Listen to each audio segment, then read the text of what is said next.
मोक्षमार्गस्य नेतारं वेतारं कर्मभूव्रतां ज्ञातारं विश्वतत्त्वानां वन्दे तद्गुणलब्धये।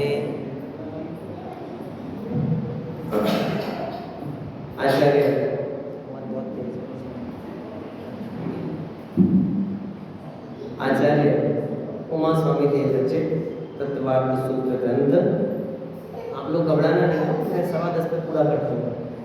हाँ, इसकी अनुभव सबकी अपनी अपनी समस्याएं हैं, मैं भी जानता हूँ।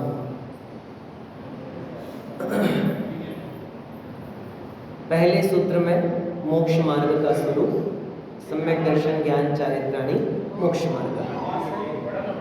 दूसरे सूत्र में सम्यक दर्शन का स्वरूप, तत्वार्थ श्रद्धानम सम्यक दर्शन।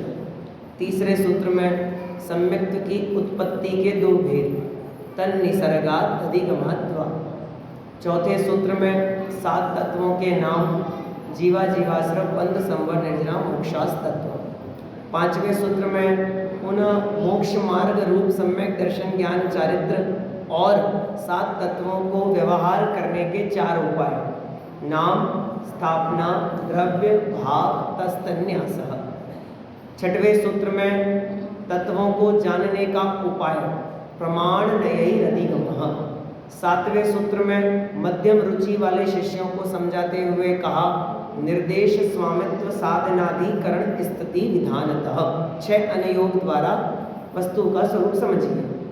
विस्तार रुचि वालों को 8 भेद बताए, सत, संख्या, क्षेत्र, स्पर्शन, कालांतर, भावाल्प, बहुत्वैश्च। इस तरह तक की चर्चा हमने करी। फिर आगे आया ज्ञान की चर्चा और आचार्य देव ने कहा, मति श्रुतावधि मना पर्यय केवलानि ज्ञान। ज्ञान के 5 भेद हैं, मति ज्ञान, शुद्ध ज्ञान, अवधि ज्ञान, मना पर्यय ज्ञान और केवल ज्ञान। भेद नहीं है, ज्ञान की पर्याय है, ज्ञान का विस्तार है, ज्ञान की प्रकटता है, उगाड़ है, 5 प्रकार से होता है। जब इनकी चर्चा चली तो पहला प्रश्न खड़ा हुआ कि जिन 5 को आप हमें बता रहे हो, ये 5 हैं क्या? प्रमाण है कि नए हैं? क्या है 5? तो आचार्य देव ने सूत्र लिखा। क्या सूत्र लिखा? तत् प्रमाणे। अगला ही सूत्र है ना 10वें नंबर का, तत् प्रमाणे। तत् माने वो कौन? ज्ञान। ज्ञान, वो ज्ञान कैसा है? प्रमाणे, प्रमाण रूप है। लेकिन प्रमाणम नहीं लिखा है, प्रमाणे लिखा है। प्रमाणे कहाँ बनता है? फल शब्द के रूप पढ़े आपने? क्या बनते हैं? फलम, फले, फलानी। फलम का मतलब 1, फले का मतलब 2 और फलानी का मतलब बहुत सारे। तो यहाँ प्रमाणे लिखा है, प्रमाणे, इसका मतलब 2। फले, प्रमाणे, 2 रूप है, मतलब 2 प्रमाण है। शब्द दिया है आचार्य देव, तत्प्रमाणे। वो ज्ञान, सम्यक ज्ञान, मति श्रुतावधि मनः पर्याय वाला ज्ञान 2 प्रमाण रूप है। तो हमने पूछा कि 2 प्रमाण रूप कौन कौन से? तो उन्होंने 2 सूत्र लिखे। पहला सूत्र आद्ये परोक्षम, दूसरा सूत्र प्रत्यक्षम अन्यत्। बराबर नाम किसी का नहीं लिखा है, बस उन्होंने ये कह दिया आद्ये परोक्षम प्रत्यक्षम अन्यत्। क्या मतलब हुआ? अब एक शब्द आया इसमें आद्ये, आद्ये, फिर से 2 वचन, द्विवचन, आदि के 2। आदि का मतलब शुरुआत, शुरुआत के जो 2 ज्ञान हैं वो क्या है? परोक्ष प्रमाण है। और बाकी के प्रत्यक्षम अन्यत्, जो बच गए वो सब क्या है? प्रत्यक्ष प्रमाण। प्रमाण के 2 भेद, प्रमाण के 2 भेद कौन कौन से? प्रत्यक्ष और परोक्ष। बराबर। अब ये प्रत्यक्ष और परोक्ष किसको कहते हैं, पहले इसको समझना पड़ेगा थोड़ा सा। आप किसको कहते हैं प्रत्यक्ष? जो हमारे सामने दिखता है वो प्रत्यक्ष, और जो दिखता है वही प्रत्यक्ष होता है कि जो सुनाई देता है वो भी प्रत्यक्ष होता है? जो सुनाई देता है वो प्रत्यक्ष नहीं है, जो दिखाई देता है वही प्रत्यक्ष है। इसका मतलब प्रत्यक्ष एक ही इंद्रिय से हो सकता है, चक्षु इंद्रिय से नहीं है ऐसा। बहुत क्लियर कंसेप्ट समझना। अभी मैं आगे जाके तो ये जितनी रामायण अभी गाऊंगा इससे पलट जाऊंगा आगे जाके, लेकिन अभी तो पहले आप अपन जो समझते हैं उसकी बात कर रहा हूं। हमने कहा जो मेरी आंखों के सामने हुआ तो मैं कहता हूं मैंने प्रत्यक्ष देखा, बराबर है। और मैंने गरम कुकर को छू के देखा तो मैं क्या कहूं? तो वो प्रत्यक्ष नहीं है, क्योंकि मैंने उसे छू के देखा है ना, खुद छू के देखा है। मैंने उसके वचन खुद सुने हैं, मैंने चख के देखा है। ये प्रत्यक्ष नहीं है, ये भी तो प्रत्यक्ष है। हाँ, हमारे दुनिया में प्रत्यक्ष का मतलब हम निकालते हैं आंखों के सामने होने वाला, बराबर। लेकिन यहाँ प्रत्यक्ष का ऐसा अर्थ नहीं होता, बिल्कुल नहीं होता, और अलग अर्थ है, भिन्न अर्थ है। क्या अर्थ है वो भी समझते हैं, लेकिन उसके पहले परोक्ष को समझ लेते हैं। परोक्ष का मतलब क्या होता है? जो हमारे सामने नहीं हो रहा वो सब हम क्या कह देते हैं? परोक्ष। क्या मतलब हुआ इसका? कि आपने यहाँ से फोन लगाया और मुंबई में बैठे अपने दोस्त से बात करी और वीडियो कॉल किया, वो सामने दिख रहा है ना, तो प्रत्यक्ष है कि नहीं?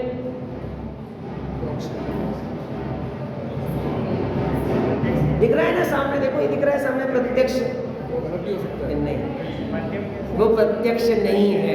प्रत्यक्ष तो हम तब कहते हैं जब वो सामने ही खड़ा हो, सामने ही खड़ा हो। कि आप लोगों ने गांधी जी को देखा है? कर रहे हो, बिना गांधी जी के तो नोट की पहचान नहीं होती। हर नोट पे गांधी जी का फोटो है, तो किसने गांधी जी को नहीं देखा? सब पहचानते हैं अच्छे से कि गांधी जी कैसे दिखते हैं, तो देखा कि नहीं देखा? आप कहोगे प्रत्यक्ष नहीं देखा, बराबर। आज की डेट में भारत का बच्चा नरेंद्र मोदी को जानता है, बच्चा। उससे पूछ लो किसी को भी कि ये कौन है, आवाज सुन के बता देगा नरेंद्र मोदी। आवाज सुन के, इतना हिट हो गया, इतना फेमस है। तो किसने देखा उसे? आपने देखा कि नहीं देखा? देखा है, रोज आता ही रहता है, टीवी में आता ही रहता है, हर चौराहे पे कहीं पोस्टर लगे होंगे। क्या है उसमें, क्या बड़ी बात है? कहीं देखा है कि नहीं देखा ये बताओ,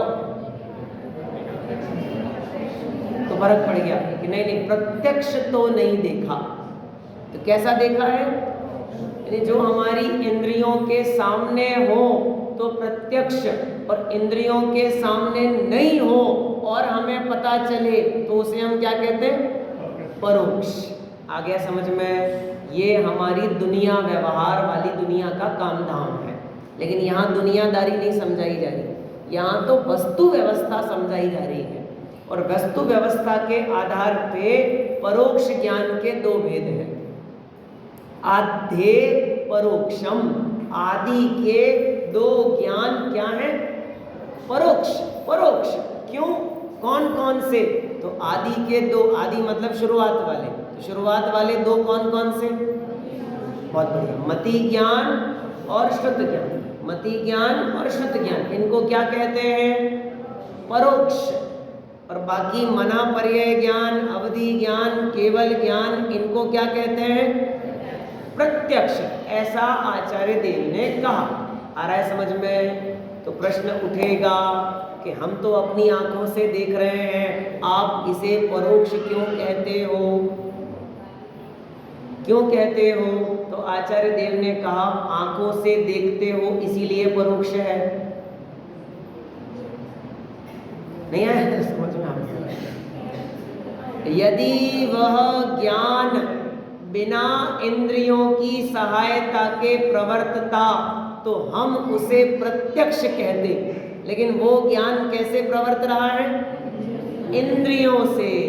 हमारा ज्ञान इंद्रियों से सामने आता है, इसलिए इस ज्ञान को क्या कहते हैं? परोक्ष ज्ञान। डायरेक्ट नहीं आता, वस्तु को सीधा नहीं जानता। हमें जानने के लिए 5 साधन मिले हुए हैं। 5 साधन: स्पर्शन, रसना, घ्राण, चक्षु, कर्ण। जब भी हमें कोई वस्तु जाननी होती है तो हमारे सहयोग में कौन आती हैं? 5 इंद्रियां। इनको हम कहते हैं बिचौलिया, वाया। इनके बिना हम विषय को नहीं जान सकते। इसलिए हमारा जो ज्ञान है, मति ज्ञान और शुद्ध ज्ञान, वो सीधा विषय को नहीं जानता, इंद्रियों के द्वारा जानता है। इसलिए हम इस ज्ञान को क्या कहते हैं? परोक्ष ज्ञान। परोक्ष ज्ञान। तो ऐसे परोक्ष कहोगे तो दुनियादारी गड़बड़ा जाएगी, गड़बड़ा जाएगी। कोर्ट में किसी आदमी ने बयान दिया कि मैंने अपनी आंखों से देखा कि इसने चोरी करी, तो उस आदमी को कोर्ट में नाम दिया जाता है आई विटनेस। सरल भाषा में कहूं तो प्रत्यक्षदर्शी। कैसा कहेंगे? बराबर। और जैन दर्शन कह रहा है कि उसने प्रत्यक्ष नहीं देखा, उसने तो कैसे देखा है? तो फिर दुनिया गड़बड़ जाएगी, तो गड़बड़ हो गया है। तो हमने कोई चीज प्रत्यक्ष देखी ही नहीं कि नहीं। अब थोड़ा फर्क समझिए।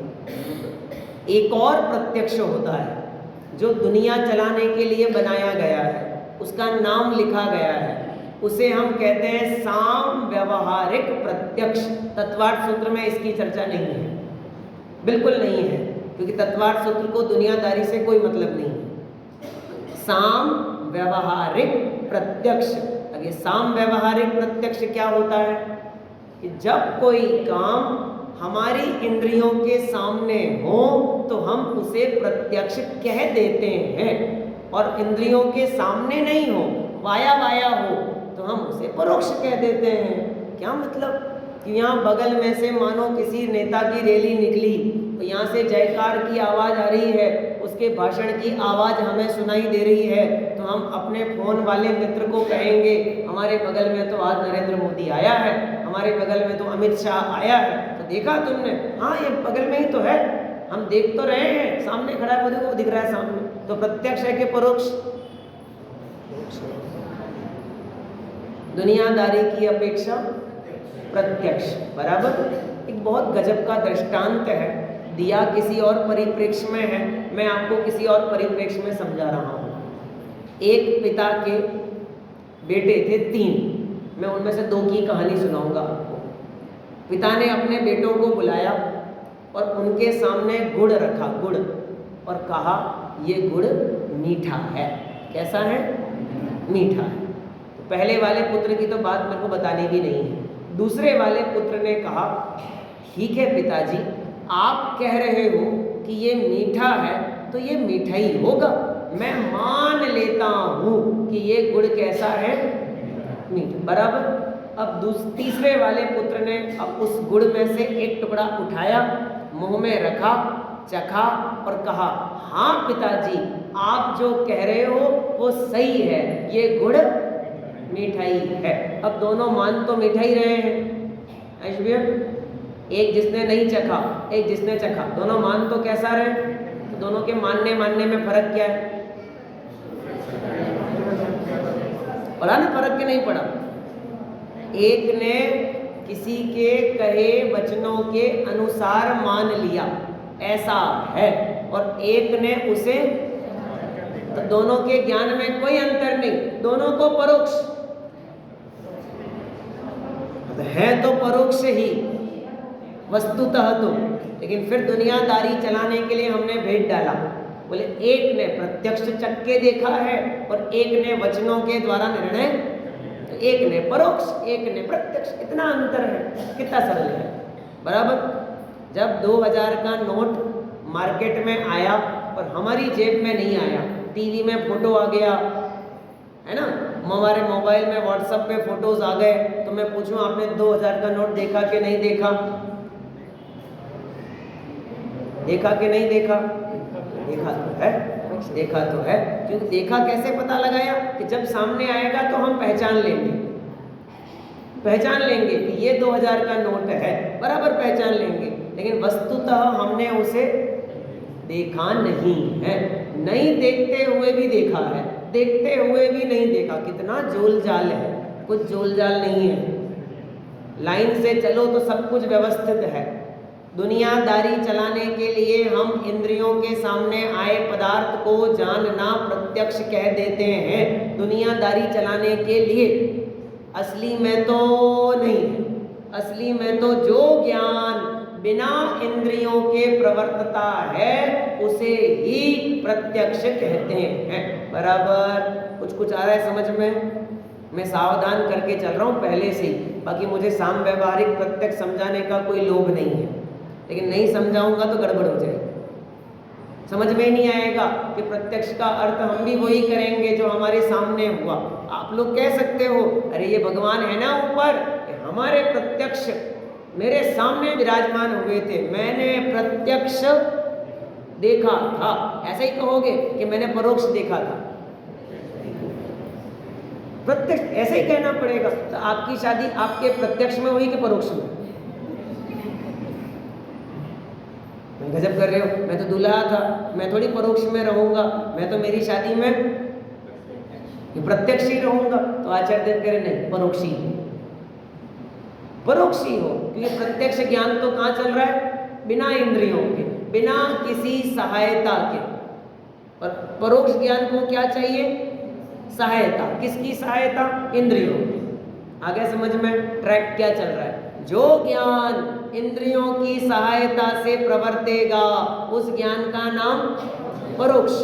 जो ज्ञान इंद्रियों की सहायता के बिना प्रवर्तेगा उसका नाम। अच्छा, बहुत बढ़िया। कल एक कहानी अपन सुन रहे थे ना, वो जेल में बैठा आदमी, जेल में ज्ञान आ गई, उसको पत्नी का चेहरा दिख रहा था बराबर, पर हम सबको दिख सकता है, कोई आश्चर्य नहीं है इसमें। उस आदमी को बिना स्पर्शन रसना घ्राण चक्षु कर्ण इंद्रिय का प्रयोग किए अपनी पत्नी का चेहरा दिखाई दे रहा है। इस ज्ञान को हम क्या कहें? प्रत्यक्ष या परोक्ष? मेरे को पता था अभी। आपने कहा प्रत्यक्ष है, बराबर? गड़बड़ है, गड़बड़ है, गड़बड़ है, गड़बड़ है। आपको लग रहा है ये अभी वाला ज्ञान है, ये ज्ञान अभी का अकेला नहीं है, इसके पीछे पूरी चेन लगी पड़ी है। चेन पूर्व काल में उसने इंद्रियों से अपनी पत्नी का चेहरा देखा, तो कौन सा ज्ञान? परोक्ष के प्रत्यक्ष? परोक्ष। अब वो ज्ञान उसकी स्मृति में रहा, स्मृति में, फिर वो धारणा बना, फिर बाद में कभी वो सामने आया, बराबर? तो कौन सा ज्ञान सामने आया? प्रत्यक्ष के परोक्ष? परोक्ष ही है, प्रत्यक्ष तो था ही नहीं। अब परोक्ष ज्ञान जब सामने आया तो उसे हम प्रत्यक्ष कैसे कहेंगे? उसे तो हम क्या कहेंगे? परोक्ष ही कहेंगे, कि वहां तो इंद्रियों का सहयोग है ही नहीं। इसे हम श्रुत ज्ञान कहते हैं। कौन सा ज्ञान? बड़ा गजब स्वरूप है श्रुत ज्ञान का। श्रुत ज्ञान इंद्रियों से नहीं प्रवर्तता, लेकिन फिर भी परोक्ष है। अवधि ज्ञान, मना पर्याय ज्ञान, केवल ज्ञान में इंद्रियों की सहायता नहीं चाहिए, श्रुत ज्ञान में भी नहीं चाहिए, नहीं चाहिए। तो फिर उसको परोक्ष क्यों कहते हो? तो आचार्य देव ने कहा मति पूर्वम। श्रुत ज्ञान जब भी होगा तो उसके पहले मति ज्ञान होगा। मति ज्ञान, डायरेक्ट श्रुत ज्ञान नहीं होता।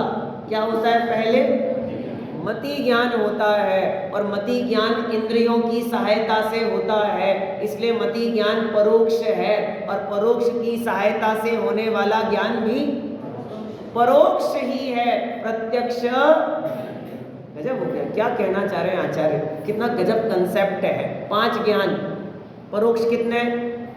2, प्रत्यक्ष कितने? 3 प्रत्यक्ष और परोक्ष का आधार क्या? इंद्रियों की सहायता। इंद्रियों की सहायता लोगे तो परोक्ष, और नहीं लोगे तो मेरी कोई मदद मत करना, मैं अपने आप काम कर लूंगा। अपने आप कर लो काम, अपने आप कैसे कर लोगे? हम भी देखते हैं, जब तक पुराना ज्ञान दिमाग में नहीं बैठा होगा तब तक वर्तमान में कुछ नया याद आए। मैं आपको सरल करता हूँ।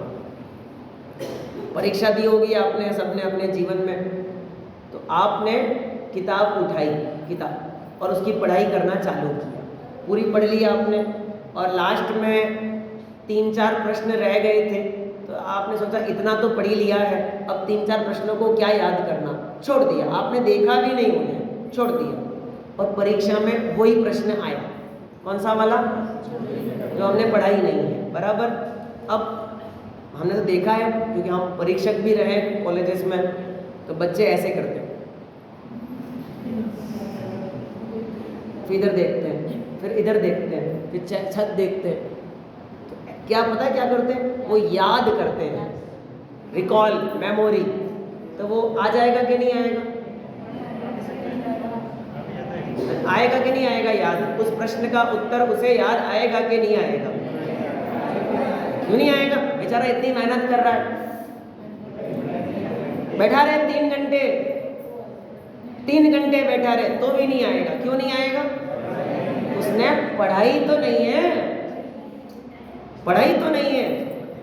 अब उस समय किताब सामने नहीं है हाथ में, लेकिन फिर भी हम बैठे बैठे सोचते हैं, तो किताब हमें दिखने लग जाती है, क्योंकि हमने पहले किताब, लेकिन उसने तो वो प्रश्न देखा ही नहीं है। अब वो बैठा बैठा पूरा घंटा भर, 2 घंटा, 3 घंटा खराब करे तो भी याद तो, समझदारी किसमें? स्किप करो, आगे चलो, क्योंकि आपने पढ़ा ही नहीं है। नक्की कर लो, जब मैंने ये विषय पढ़ा ही नहीं है तो मुझे इसकी याद कभी आ ही नहीं सकती, आ ही नहीं सकती। क्या गजब है।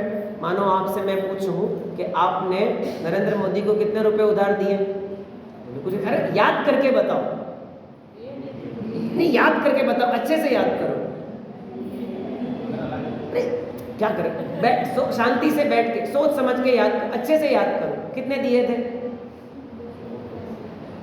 याद आने के लिए क्या चाहिए? पहले का ज्ञान, पूर्व ज्ञान, और पूर्व ज्ञान के लिए पुराना मति ज्ञान। पुराना मति ज्ञान होगा तो अभी याद आएगा, उसके बिना अभी याद में नहीं आएगा। श्रुत ज्ञान को होने के लिए क्या चाहिए? मति ज्ञान। बिना मति ज्ञान के श्रुत ज्ञान नहीं।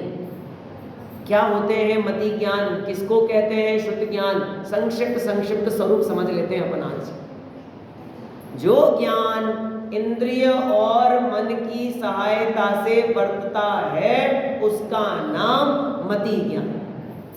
फिर से, तद इंद्रियाद इंद्रिय निमित्तम, इंद्रिय और मन, इंद्रिय 5, अनिंद्रिय 1, 6, मन हो गई चीजें। जो ज्ञान इंद्रिय और मन की सहायता से प्रवर्तता है उसका नाम मति ज्ञान, बराबर। अब ध्यान देना, बहुत जबरदस्त कंसेप्ट है। इंद्रियों की सहायता से होता है, इंद्रियों से नहीं होता। विनोद जी क्या कहा मैंने? सहायता से, इंद्रियों से ज्ञान नहीं होता। इंद्रियां ज्ञान में निमित्त बनती हैं, इंद्रियां ज्ञान कराती नहीं है।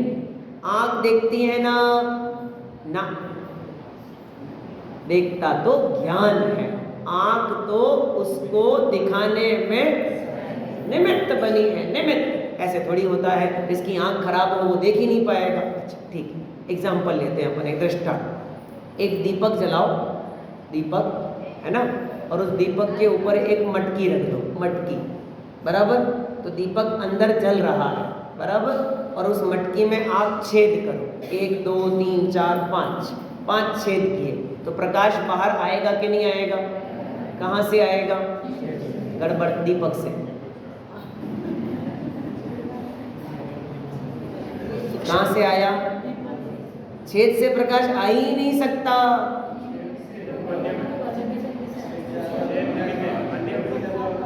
हाँ, छेद प्रकाश का उत्पादक नहीं है।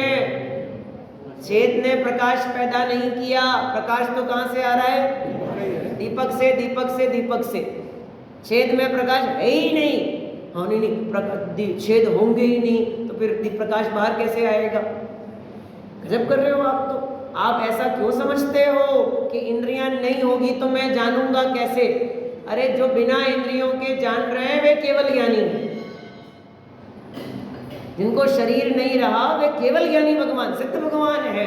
आप छोटा नहीं सोचो कि इंद्रियां खराब हो गई तो मैं जानूंगा कैसे। आप तो बड़ा सोचो कि मैं अपने ज्ञान में इंद्रियों पर अधीन रहूंगा ही नहीं, डिपेंडेंट रहूंगा ही नहीं, चाहिए ही नहीं मुझे इनकी सहायता। ये मेरे नौकर हैं, मैं इनका नौकर नहीं हूं, मैं मालिक हूं इनका। मैं चाहूं जैसे इनकी प्रवृत्ति कराऊं। लेकिन अभी उल्टा हो रहा है, अभी उल्टा हो रहा है। इंद्रियां मुझे नचाती है, इंद्रियां मुझे अपने अनुसार प्रवर्तन कराती है। ये मन नाना प्रकार के विकल्प खड़े करता है और समझदार जीव क्या करता है? उलझता जाता है, उलझता जाता है, उलझता जाता है। क्या गजब हो गया? क्या सरल स्वरूप है विषय का। ज्ञान किससे हो रहा है? इंद्रियों से ना, विषयों से ना। ज्ञान आ रहा है ज्ञान में से, ज्ञान में से। आत्मा में ज्ञान है। आत्मा ज्ञानम स्वयं ज्ञानम। आत्मा स्वयं ज्ञानमय ही है, ज्ञानमय ही है। इंद्रियां ज्ञानमय नहीं है। बालबोध पाठमाला भाग 1 पहला पाठ, पहला भाग कह रहा हूं, पहला भाग 5वां पाठ है जीव अजीव, जीव अजीव नाम का। और उसमें एक पंक्ति लिखी, अगर इंद्रियां जानती हैं तो मुर्दे को भी देखना, सुनना, जानना चाहिए। आरस में क्या कहा मैंने? मुर्दे को भी क्या करना चाहिए? ऐसा ऐसा खतरनाक बात है, लेकिन समझना थोड़ा सा कि मानो कोई व्यक्ति मर गया और उसकी आंखें खुली रह गई, तो अब वो शरीर अकड़ जाता है, तो आप बंद करना चाहो तो बंद भी ना हो गए, तो खुली रह गई। तो अब जब जलाने ले गए तो लोगों ने कहा आंखें बंद कर लो, बेचारा देख नहीं पाएगा, इतनी आग जलेगी, सहन नहीं कर पाएगा, थोड़ी कम जलाना, थोड़ी अग्नि जलाना, लेकिन अग्नि थोड़ी कम गर्म हो गई। कम गर्म होगी तो बेचारे को जलन नहीं लगेगी। क्या निर्दयता पूर्वक जलाते हैं कि बिल्कुल सोच विचार के, विचार ऐसा करके जलाते हैं? बिल्कुल निर्दयता पूर्वक। निर्दयता पूर्वक का मतलब इतना विचार, अब मैं तो आप लोगों को तो पता ही होगा, प्लानिंग करते हैं कि पूरा कैसे जल जाए। बचना नहीं चाहिए, बिल्कुल भी बचना नहीं चाहिए। जहां से भी जरा सी आग कम लगी, यहाँ आग कम लग रही है तो वहीं पे राल डालेंगे, है ना, कुछ डालते हैं जो भी, तो उससे आग क्या होगी? तो घी लगाते हैं। घी काय के लिए? वो खाएगा उसके लिए। काय के लिए घी लगा रहे हैं? अच्छे से जल जाए इसके लिए, तो उसे दर्द नहीं होगा,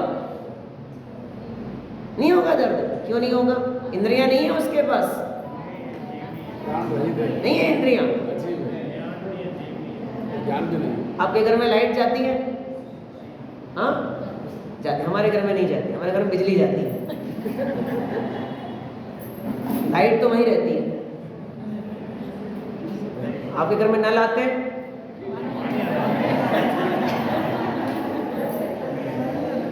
आ गया समझ में आपको? आगे ना पकड़ में, कितना सरल है।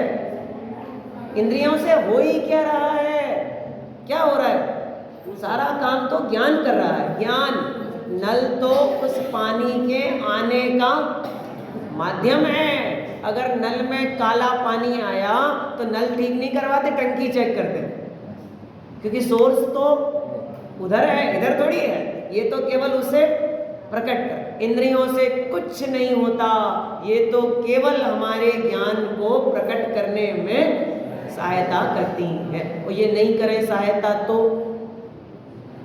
नहीं करें तो फिर समझना बुरा शब्द है, इनकी इतनी औकात ही नहीं है कि ये हमें सहायता नहीं करें। क्योंकि आत्मा के बिना इन्हें कोई पूछने वाला ही नहीं है। ये निकल गया ना, इधर से निकल गया, जिसके बारे में हम कहते थे बहुत सुंदर आंखें हैं, शमशान में जलेगी। कामदेव के समान सुंदर शरीर शमशान में जल जाएगा। बहुत बड़ा पहलवान, ताकतवर, बलवान, शमशान में किसके बिना?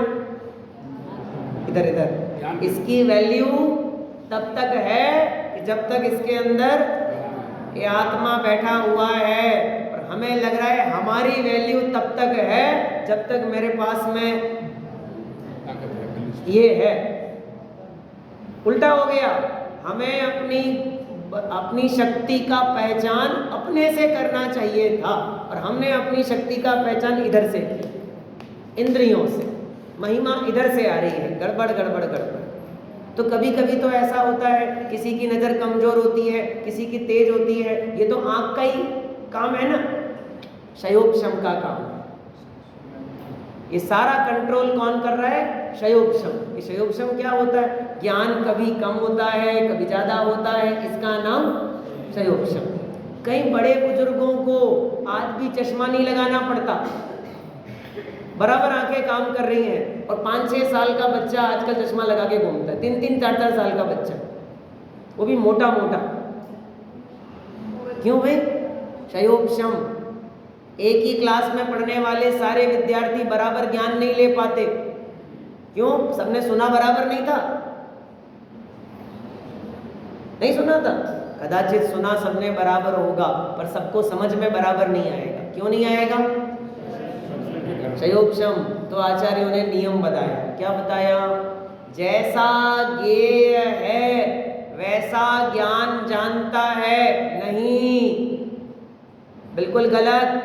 ज्ञान जैसा है वैसा ज्ञेय जानने में आता है। समझना मैंने क्या कहा। ये कैसा दिख रहा है तो आप कहोगे काला। काला ये क्या है? काला है तो काला ही दिखेगा। बिल्कुल गलत। ज्ञान में इसे काला जानने की योग्यता है, इसलिए हमको कैसा दिख रहा है। ऐसा कभी होता है? बिल्कुल यही कंसेप्ट है। एक बीमारी होती है आंखों की, जिसे कहते हैं कलर ब्लाइंडनेस। कलर ब्लाइंडनेस का मतलब है उसकी दुनिया ब्लैक एंड व्हाइट हो जाती है। आ रहा है समझ में? हाँ, जो भी कह दो, मैं तो और बड़ी बात कर रहा हूँ, डायरेक्टली। उसकी दुनिया ब्लैक एंड वाइट है, ब्लैक एंड वाइट टीवी की तरह चलती है। और जैसे ब्लैक एंड वाइट टीवी में रामचंद्र लाल कपड़ा पहन के आएंगे तो भी ब्लैक एंड वाइट ही दिखेंगे, और हरा कपड़ा पहन के आएंगे तो भी। तो गड़बड़ राम की है ना,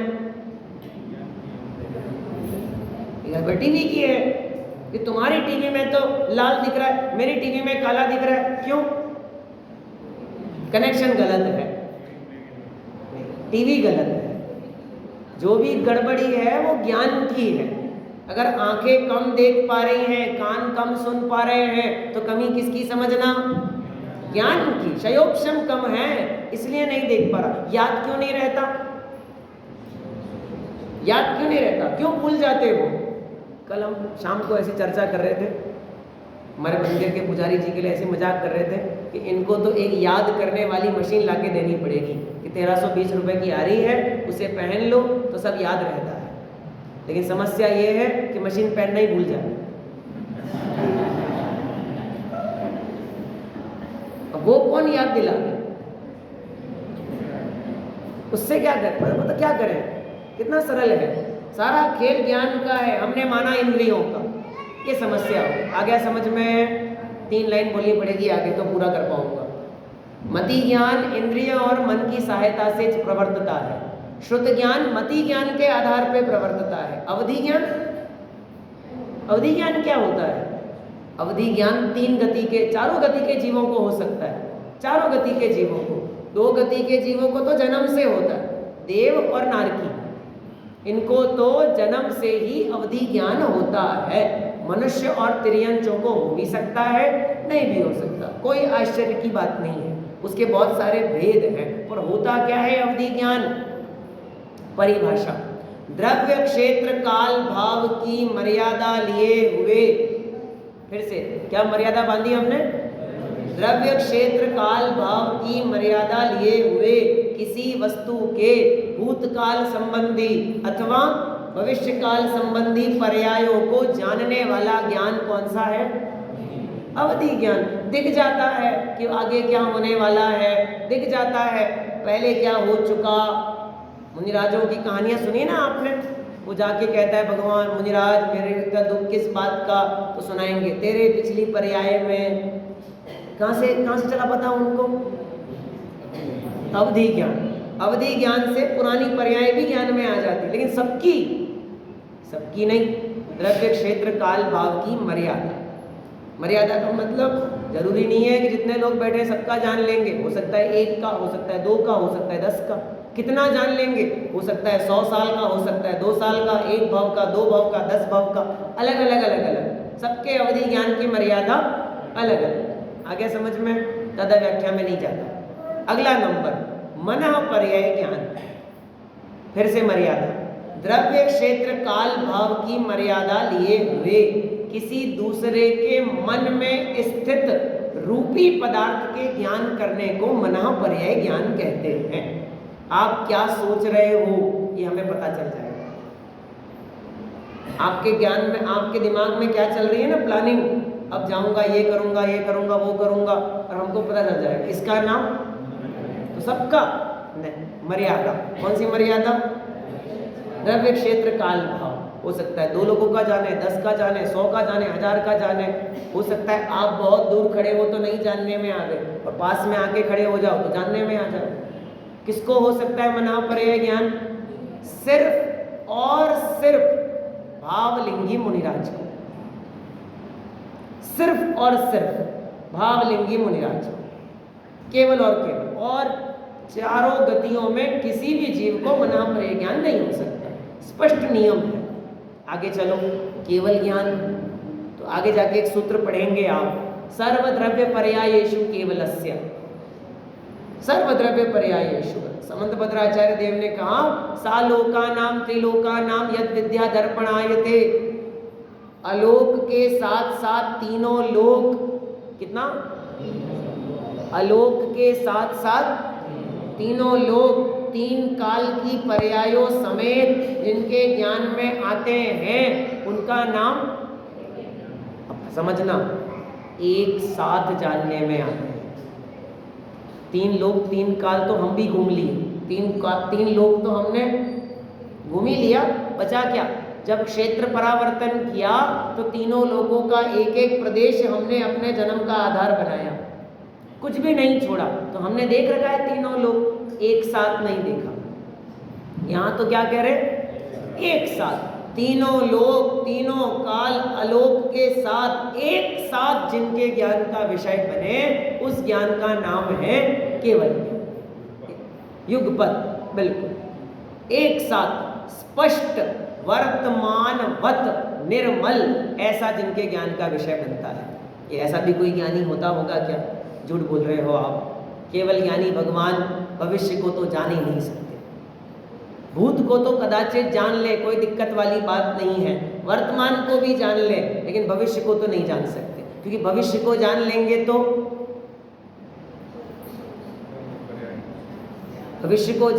तो भविष्य निश्चित हो जाएगा, निश्चित हो जाएगा। फिर हमारे हाथ में तो कुछ रहेगा ही नहीं। तो इसलिए भगवान भविष्य काल को तो नहीं जान सकते। 2 काल को जाने बराबर, कोई दिक्कत वाली बात नहीं है। भविष्य काल को नहीं जाने बराबर। आचार्य कुंद देव ने कहा प्रवचन सार में, पर्याय जो अनुत्पन्न है या हो गई है नष्ट जो। 2 बातें बोली। कौन कौन सी? पर्याय जो अनुत्पन्न, जो उत्पन्न ही नहीं हुई, वो विश्वकाल की पर्याय, या हो गई है नष्ट, जो भूतकाल की। फिर ज्ञान की क्या दिव्यता यदि ज्ञात होवे नहीं हो। आचार्य कुंद देव ने क्वेश्चन मार्क लगाया। यदि आप केवल ज्ञान को भूत भूत और भविष्य की पर्यायों का ज्ञाता नहीं कहोगे तो उस ज्ञान को दिव्य ज्ञान कौन कहेगा? वो दिव्य ज्ञान है, सकल पदार्थों को जानने वाला ज्ञान है। दौलत राम जी ने पंक्ति लिखी, सकल द्रव्य के गुण अनंत पर जाय अनंता, जाने एक एक काल प्रकट केवली भगवंता। क्या गजब स्वरूप है केवल ज्ञान का। सकल द्रव्य के, सकल विश्व के समस्त पदार्थ उनके ज्ञान का विषय बनते हैं। वो भी कितने? एक साथ, एक साथ।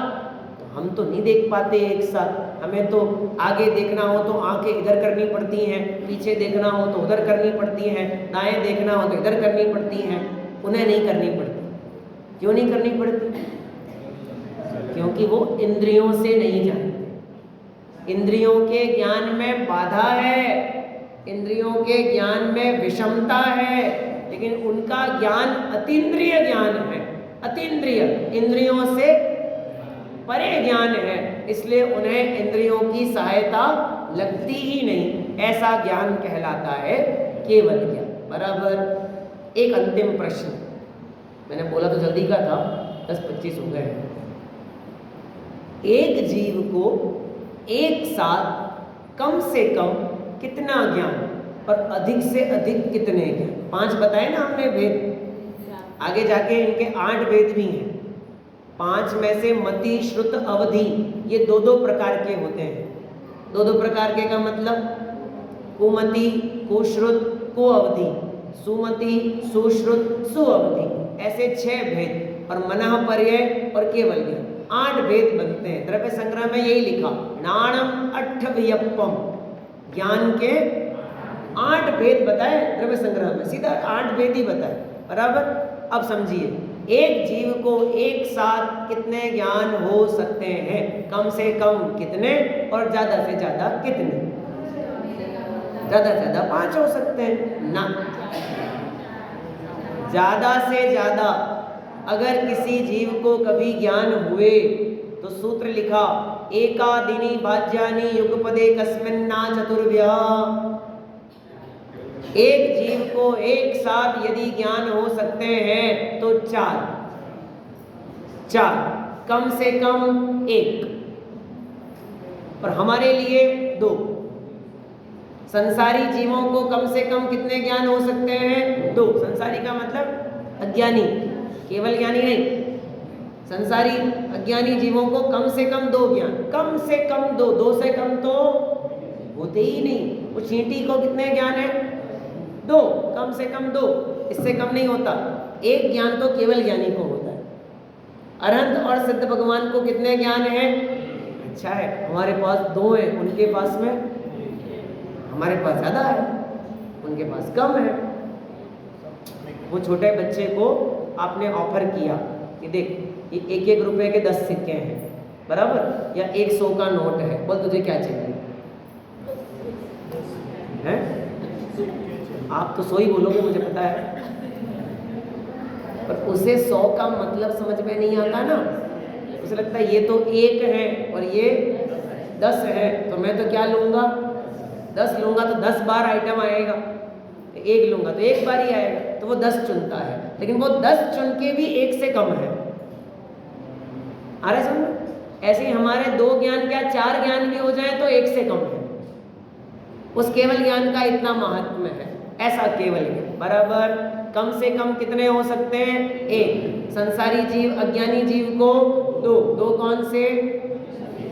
मति ज्ञान और शुद्ध ज्ञान। हमको कितने ज्ञान है? 2, कम से कम 2, मति ज्ञान और शुद्ध ज्ञान। बराबर। अधिक से अधिक कितने हो सकते हैं? 4, मति ज्ञान, शुद्ध ज्ञान, अवधि ज्ञान, और किसको होंगे? सिर्फ भावलिंगी मुनिराज, क्योंकि मना परे ज्ञान की कंडीशन बता दी मैंने। सिर्फ भावलिंगी मुनिराज को होता है, अन्य किसी जीव को नहीं होता। बराबर। अवधि ज्ञान मिथ्या दृष्टि को भी हो जाता है, सम्यक दृष्टि को भी हो जाता है, लेकिन मना परे ज्ञान केवल केवल केवल भावलिंगी मुनिराज को, अन्य किसी को भी नहीं होता। ऐसा यह ज्ञान का स्वरूप है। ज्ञान ज्ञेय मीमांसा बहुत बड़ा विषय है। बहुत स्वतंत्रपने इस पर कभी चर्चा अपन कर सकते हैं, लेकिन अभी तत्वार्थ सूत्र के पहले अध्याय के कुछ सूत्रों पर हमने चर्चा करी है। मानो हमने आज गाड़ी चालू कर दी है, अब धीरे धीरे आप 10 अध्याय का स्वाध्याय करें, यहाँ करें, अपने घर बैठ के करें, लेकिन करें जरूर, है ना। नियम रूप से आप कम से कम 10 अध्याय का, उतना नहीं कर पा रहे हैं तो कम से कम पहले अध्याय का तो पूरा चिंतन करें, पूरा अध्ययन करें। 31-32 कुछ सूत्र हैं, 31 है ना, 33 सूत्र हैं। 30 सूत्रों को आप अर्थ सहित समझने का प्रयास करें, आपस में चर्चा करें, उसके बारे में विचार करें, तो आपको जिनवाणी की महिमा आए बिना नहीं रहेगी। अभी ओम नमः सिद्ध।